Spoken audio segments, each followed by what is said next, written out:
Aviso importante. Este podcast contiene spoilers. Si no has visto Death Note, te recomiendo que la veas antes de escuchar este episodio. Cae un cuaderno negro sobre el asfalto húmedo de Tokio. Su cubierta es simple, sin adornos, sin promesas. Solo un título escrito en letras blancas. Death Note. Para cualquiera sería un objeto perdido, una curiosidad olvidada. Pero para quien lo abre representa algo más que papel y tinta. Es la frontera entre la moral y la divinidad. Light Yagami lo encuentra casi por azar, una tarde común, bajo un cielo que amenaza lluvia. Es un estudiante brillante, disciplinado, el orgullo de su familia y el modelo de su generación. Pero detrás de esa perfección hay una fatiga invisible, una inconformidad que no logra disimular. Cada día al observar las noticias siente el mismo hastío. En su mente, la justicia ha dejado de ser una palabra. Se ha convertido en una deuda. Cuando descubre el poder del cuaderno, la posibilidad de escribir un nombre y decidir la muerte de quien lo porta, la incredulidad apenas dura unos segundos. Después llega la fascinación, la certeza, la sensación de haber sido elegido para algo más grande. El Death Note no lo obliga, solo le ofrece una opción. Y Light, que siempre creyó en la lógica, en el orden, en la perfección moral, la toma sin dudar. Las primeras muertes parecen limpias, necesarias, incluso correctas. Criminales y corruptos caen uno a uno, como piezas de un sistema podrido que se desmorona. Light no se siente culpable, se siente justo. Cree que está restaurando un equilibrio que el mundo olvidó. Pronto el joven deja de ser solo Light Yagami. Se convierte en Kira, una deformación de la palabra inglesa killer, asesino. Un nombre que no tarda en adquirir vida propia. Las masas lo repiten con miedo y con devoción. Los culpables lo temen, los inocentes lo justifican. Kira deja de ser una persona para convertirse en un mito, en un símbolo, en una nueva forma de justicia. Mientras el mundo se divide entre quienes lo condenan y quienes lo veneran, Light empieza a creer que su voluntad es la única que merece sobrevivir. Entonces surge la pregunta que nadie puede evitar, silenciosa, incómoda, inevitable. Si tú tuvieras el Death Note, si en tus manos descansara el poder de decidir quién debe morir para que el mundo mejore, ¿qué harías? ¿Podrías resistir la tentación de usarlo solo una vez? ¿Y después podrías detenerte? Porque el Death Note no revela el mal del mundo, revela el que cada uno lleva adentro. Y en ese reflejo oscuro, en esa delgada línea entre justicia y soberbia, comienza la verdadera historia. No la del cuaderno, sino la del ser humano que se atreve a abrirlo. Al principio el poder del Death Note parece liviano, pero dentro de Light algo comienza a moverse. No es miedo, ni siquiera culpa. Es la sensación de haber tocado una verdad prohibida. Cada nombre escrito es una afirmación de control, un recordatorio de que la justicia puede tener manos humanas. Light comienza a comprender que el cuaderno no solo mata, sino que otorga significado. En un mundo donde las leyes fallan, él se convierte en ley. Y en esa sustitución se esconde la semilla de su transformación. Ya no actúa en nombre del bien, sino en nombre de sí mismo. La muerte de un criminal deja de ser tragedia y se convierte en estadística, en eficiencia moral. El bien se vuelve una ecuación, el mal una variable que puede eliminarse. Y en esa lógica sin compasión, Light encuentra una claridad que lo seduce. El Death Note solo exige una cosa, certeza. Esa perfección mecánica le ofrece a Light la ilusión de pureza. Mientras el cuaderno actúe, el mundo parecerá más limpio, más controlado, más digno de sobrevivir. El joven que antes observaba el caos desde la impotencia, ahora lo contempla con la serenidad de quien ha asumido el papel de juez. Pero toda certeza necesita un límite, y el poder, cuando se sostiene sin resistencia, comienza a expandirse. Light no se conforma con castigar a los criminales que conoce. Empieza a imaginar un mundo sin maldad, un orden sin grietas. Todo lo que no coincide con su idea de perfección se vuelve amenaza. El joven que alguna vez quiso mejorar el mundo comienza a construirlo a su medida, y en ese proceso borra todo lo que no encaja. Porque el verdadero peso del poder no está en lo que se hace con él, sino en lo que empieza a parecer razonable una vez que se lo tiene. Con el paso de los días el cuaderno deja de ser un objeto ajeno y se convierte en una extensión de su pensamiento. Light ya no necesita justificar lo que hace. La duda se disuelve en la eficiencia de los resultados. El crimen disminuye, el miedo crece y el mundo empieza a cambiar. En los titulares los delincuentes mueren repentinamente de ataques al corazón. La gente murmura un nombre nuevo, un nombre nacido del rumor y del terror. Kira. Kira ya no designa un asesino, designa una fuerza, una voluntad superior que parece moverse desde las sombras, una entidad que castiga cuando la justicia humana no alcanza. Y en esa transformación semántica, Light encuentra su legitimación. Si el mundo lo llama Kira, entonces él será Kira. No un asesino, sino un redentor. No un joven que mata, sino un Dios que purifica. La lógica moral se invierte. El crimen ya no es el acto de quitar una vida, sino el de permitir que el mal siga vivo. Light empieza a hablar de sí mismo con un tono distante, como si su identidad humana se hubiera disuelto en algo más vasto. El cuaderno ya no es herramienta, es altar. Y cada nombre que escribe es un sacrificio ofrecido a la idea de un mundo perfecto. Pero ningún Dios nace sin crear un infierno. A medida que Kira crece como símbolo, también lo hace el miedo. Hay quienes lo veneran, hay quienes lo condenan, pero nadie puede ignorarlo. El orden del mundo cambia. La muerte se vuelve visible, inmediata, moralizada. Los culpables son castigados, pero el concepto de culpable comienza a expandirse. Pronto ya no bastará con cometer un crimen, bastará con parecer impuro. Kira se instala en la conciencia colectiva como una presencia ambigua, una mezcla de fe, terror y esperanza. El Dios que castiga lo que las leyes no pueden. Y en el centro de ese culto silencioso, Light Yagami, el estudiante, el hijo, el hombre, se va borrando. En su lugar queda la figura incorpórea de la justicia absoluta. Cuando la figura de Kira comienza a dominar los noticieros, surge otra presencia, igual de enigmática pero en sentido opuesto. L. L no tiene rostro público, no tiene voz reconocible ni historia confirmada. Es una mente que habita las sombras, una inteligencia que observa desde los márgenes, paciente, exacta. Si Kira encarna la divinidad que castiga, L representa la razón que duda. Dos fuerzas idénticas en talento, opuestas en propósito, destinadas a encontrarse. El primer contacto entre ambos no ocurre con palabras, sino con ideas. L desafía a Kira a través de un mensaje televisado, un experimento diseñado para provocar una reacción. Y Light, confiado en su infalibilidad, responde sin advertir que acaba de entrar en un juego que no se puede ganar sin perder algo de sí mismo. Desde ese instante, cada muerte, cada cálculo, cada silencio se convierte en una jugada. Ambos son hijos de una misma lógica, la creencia en la perfección de la razón. Uno busca un mundo sin crimen, el otro teme un mundo sin libre albedrío. Y entre ellos se extiende un equilibrio precario, sostenido por la fascinación mutua. Porque él en el fondo admira la mente de su único enemigo tanto como la teme. Y Light, sin quererlo, encuentra en él el único reflejo capaz de entenderlo. A medida que el juego avanza, la línea entre el bien y el mal se desdibuja. Kira no parece un villano, L no parece un héroe. Ambos se vuelven espejos de una misma obsesión, encontrar una verdad que justifique sus actos. Lo que comenzó como una caza se convierte en una simetría inquietante. Cada uno necesita al otro para confirmar su propia existencia. La tensión no está solo en el desenlace, sino en la pregunta que frota sobre ellos. ¿Qué es peor? ¿Matar en nombre de la justicia o vigilar en nombre de la verdad? Ambos buscan proteger al mundo, pero lo hacen destruyendo lo que lo hace humano, la posibilidad de equivocarse. Cuando finalmente el equilibrio se rompe, no gana la mente más brillante, sino la más dispuesta a cruzar el límite. Y en ese punto la batalla deja de ser un juego intelectual, se convierte en una reflexión sobre lo que ocurre cuando la razón se desprende del alma. En el origen de esta historia no hay una profecía, ni una maldición, ni un castigo. Solo hay un gesto trivial, un dios que se aburre. En el mundo de los Shinigami, los dioses de la muerte, el tiempo no avanza, solo se repite. Allí la muerte no tiene ni misterio, ni dolor, ni belleza, solamente rutina. Y en medio de esa inmovilidad, Ryuk, un Shinigami de aspecto grotesco y sonrisa burlona, decide hacer algo distinto. Deja caer su Death Note al mundo de los humanos. El acto no tiene propósito ni mensaje. No busca justicia, ni venganza, ni castigo. Solo busca entretenimiento. Ryuk lanza el cuaderno como quien lanza una piedra a un lago quieto, esperando ver las ondas que genera. Y esas ondas, imprevisibles, terribles y fascinantes, son las que darán forma al destino de Light Yagami. En el momento en el que Light lo recoge, dos mundos se cruzan. El de los hombres que buscan sentido y el de los dioses que ya lo han perdido. Ryuk observa sin intervenir, con una risa que nunca revela si se burla de Light o lo admira. Para él todo lo que ocurre, los asesinatos, el miedo, la idolatría, la caída, es un espectáculo. Su mirada no tiene maldad, sino indiferencia divina.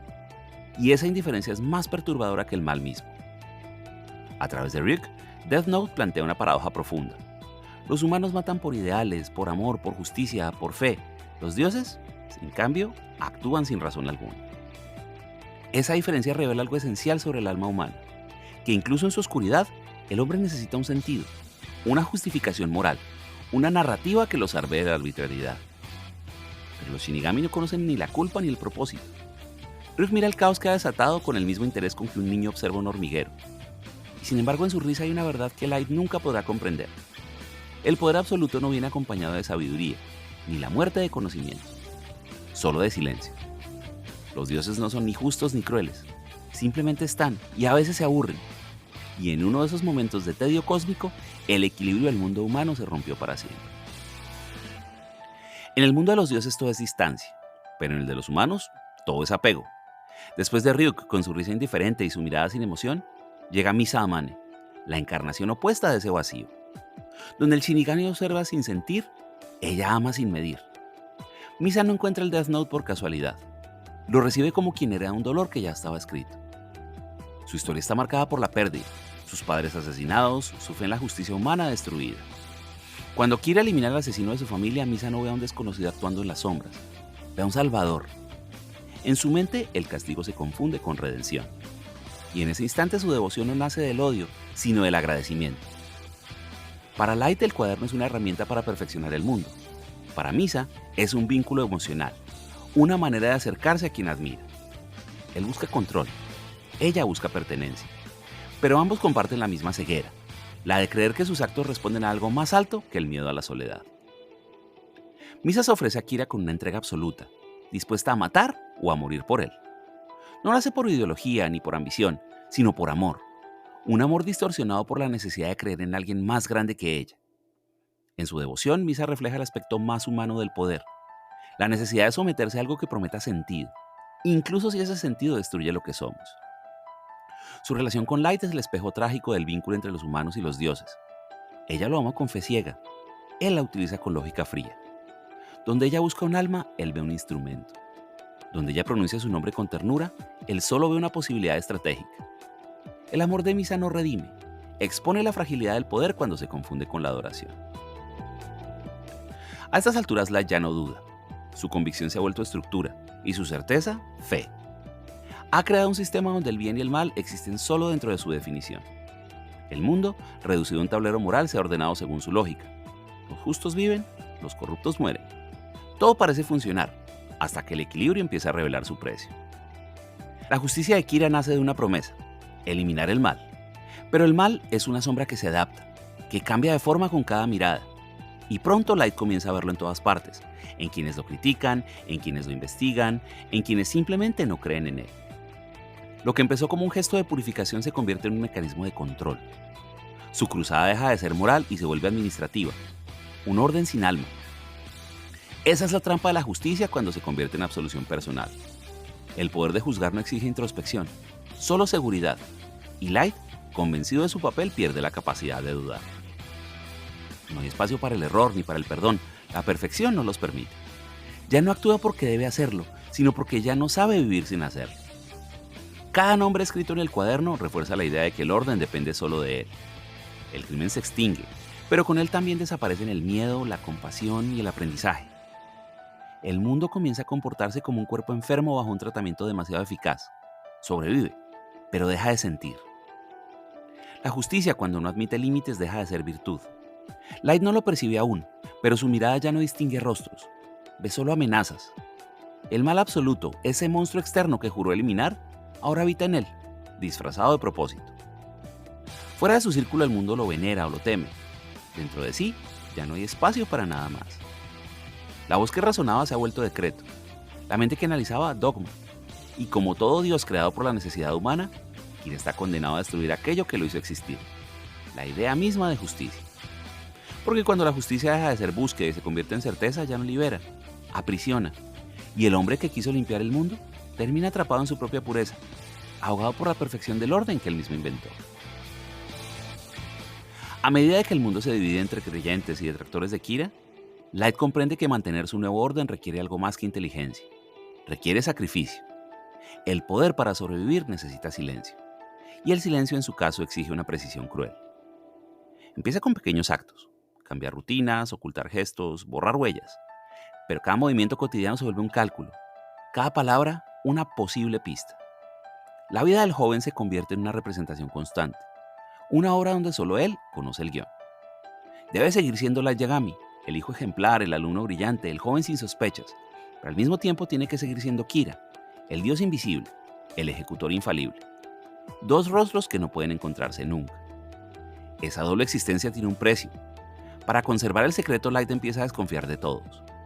Sabe que una mirada demasiado atenta, una palabra fuera de lugar puede destruirlo. Así que aprende a hablar con calma incluso cuando su mente está ardiendo. Aprende a sonreír mientras decide quién morirá la próxima noche. Aprende a amar sin mostrarlo y a fingir ternura para manipular. Su humanidad se convierte en una herramienta, no en un sentimiento. Cuando la investigación se estrecha y él logra acercarse a él, Light toma decisiones cada vez más extremas. Entrega voluntariamente el Death Note para borrar su memoria y desviar las sospechas. Planifica su propio olvido como parte de una estrategia. Durante semanas vive sin recordar, sin culpa, sin poder. Y cuando el cuaderno regresa a sus manos y la memoria lo invade de nuevo, siente algo parecido al alivio. La ausencia del remordimiento es su nueva forma de libertad. Pero cada uno de esos actos lo deja más solo. Ha manipulado a Misa, usado a su padre, sacrificado a la inocencia de quienes lo rodean. El amor, la amistad, la familia, todo se ha convertido en piezas que mueven su tablero. Su inteligencia, antes luminosa, ahora solo sirve para mantener la oscuridad a raya. Y en esa red de mentiras perfectas, lo único que sigue siendo verdadero es el miedo a ser descubierto, el miedo a perder el control, el miedo a verse por un instante sin el disfraz. El rostro de Light se vuelve una máscara, no por decisión, sino por necesidad. Ya no distingue cuándo actúa ni cuándo siente. El muchacho que soñaba con limpiar el mundo, ahora vive manchado por las sombras que él mismo creó. Y sin embargo no puede detenerse. El descenso de Light no ocurre de golpe. Es una caída lenta, metódica, cubierta de esas sonrisas y esas palabras educadas. Por fuera sigue siendo el héroe que todos admiran, pero por dentro ya no hay nadie observando. Cuando la historia de Kira llega a su fin, algo queda suspendido en el aire. No solo el eco de sus crímenes ni el recuerdo de su inteligencia, sino la pregunta que nunca se disuelve del todo. ¿Quién tiene derecho a decidir lo que es la justicia? Esa pregunta, lanzada desde una serie animada, atravesó fronteras, generaciones y lenguas. Death Note se convirtió en un fenómeno global no por su trama de intriga, sino por la incomodidad que deja en quien la ve. Porque detrás de cada nombre escrito hay un dilema moral que trasciende la pantalla. ¿Qué haría cualquiera de nosotros con el poder de juzgar sin rendir cuentas? En Japón, la serie reavivó discusiones sobre la ética del castigo y el papel de la autoridad. En Occidente fue leída como una parábola sobre el control y la vigilancia. Las redes y los foros convirtieron a Kira en un símbolo ambiguo. Para algunos, un justiciero moderno. Para otros, un recordatorio del peligro de la pureza moral. La división que Light provocó en su mundo se replicó en el nuestro. El mito había escapado del anime. Kira se volvió un arquetipo. La serie influyó en la narrativa audiovisual posterior, inspirando debates éticos en producciones como Black Mirror o Breaking Bad, donde la moral del protagonista se erosiona bajo el peso del poder. Su estética, oscura, limpia, contenida, definió una generación de historias donde el bien y el mal dejaron de ser absolutos y se transformaron en espejos enfrentados. En convenciones, en redes y en análisis académicos, Death Note sigue vivo, no como simple entretenimiento, sino como un experimento filosófico sobre el alma humana. Su cuaderno negro ya no solo pertenece a Light ni a Ryuk, pertenece a cada espectador que se atreve a imaginar qué haría si pudiera escribir en él. Porque al final, ese es su legado más profundo. No la historia de un joven y la caída de un dios, sino la persistencia de una pregunta. ¿Dónde termina la justicia y dónde empieza el deseo de control? Mientras esa duda siga encendida, Death Note seguirá siendo más que una ficción. Será un recordatorio de lo que ocurre cuando la conciencia se cree infalible.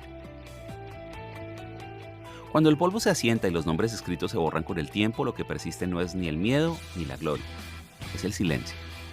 Un silencio espeso, lleno de preguntas que nadie puede responder. El poder que Light buscó hasta el final deja tras de sí un vacío más profundo que la derrota, el vacío de la conciencia cuando ya no tiene a quién culpar. Durante tanto tiempo, Light creyó que podía separar el bien del mal con la precisión de una ecuación.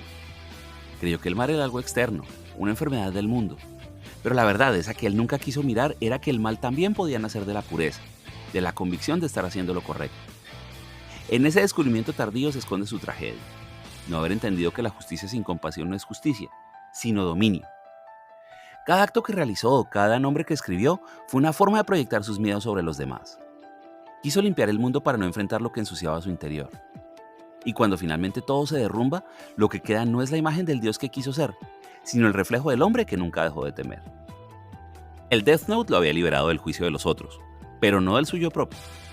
La libreta ejecuta órdenes, pero no borra culpa. Y en ese último instante, cuando el eco de su nombre se disuelve en la nada, la historia se vuelve circular. Un joven que quiso cambiar el mundo termina siendo devorado por la misma sombra que pretendía iluminar. En el fondo eso es lo que siempre quiso evitar. Mirarse sin poder justificar lo que veía. No hay castigo más severo que entender, demasiado tarde, que el monstruo nunca estuvo afuera. Que todo comenzó en un impulso humano, minúsculo, pero inevitable. El deseo de tener razón. El poder absoluto no destruye de golpe. Desgasta, vacía, deja sin centro. Y cuando la mente ya no distingue entre propósito y obsesión, lo único que queda en pie es la sombra. Todo poder comienza con una promesa. Y toda promesa, si se cumple demasiado, se convierte en condena.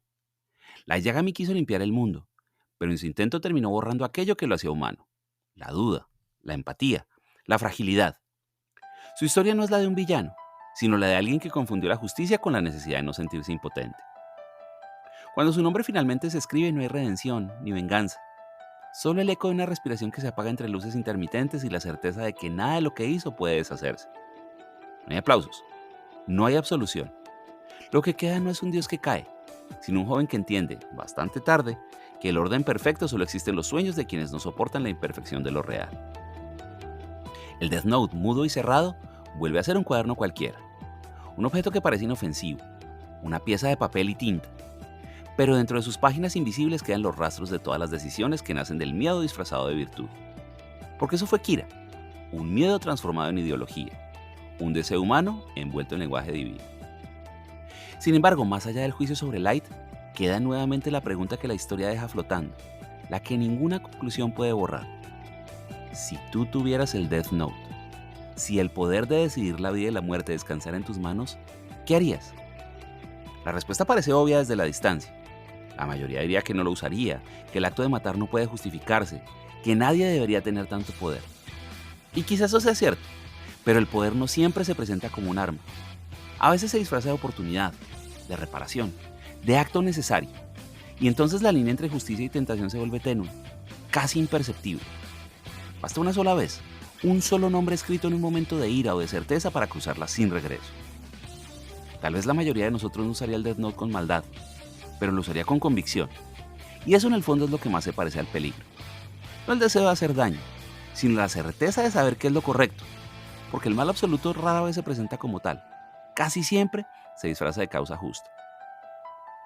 Al final el Death Note no es un cuaderno, sino una posibilidad. Una tentación que susurra desde el rincón más racional de la mente humana. Y mientras exista la idea de que el mundo podría ser mejor si tuviéramos el control, esa libreta seguirá cayendo una y otra vez en los lugares donde la justicia y el deseo aún se confunden. Gracias.